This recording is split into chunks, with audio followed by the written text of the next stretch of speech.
Hello everyone, আসসালামু আলাইকুম। Doctor G M Mridha page থেকে আমি ডাক্তার গোলাম মসজিদ মৃধা আমার ভুবনে সকলকে স্বাগতম।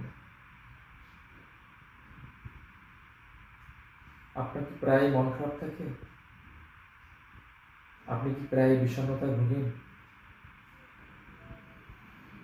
তাহলে আজকের ভিডিওটা আপনার জন্যই। আমার মানবদেহের মস্তিষ্কের ডোপামিন নামক এক ধরনের হরমোন সিক্রেশন হয়। এটাকে আমরা বলি প্রাকৃতিক কেমিক্যাল বা নিউরোট্রান্সমিটার। এইটা আমাদের সুখানুভূতি, প্রেরণা, হার্টের স্বাভাবিক কার্যক্ষমতা এবং সুখকর অনুভূতিকে বজায় রাখে।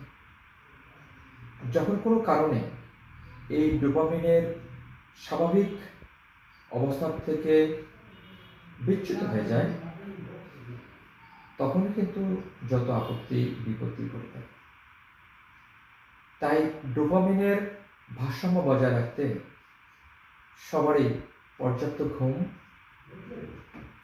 সুষম খাবার এবং নিয়মিত ব্যায়াম করা খুবই জরুরি।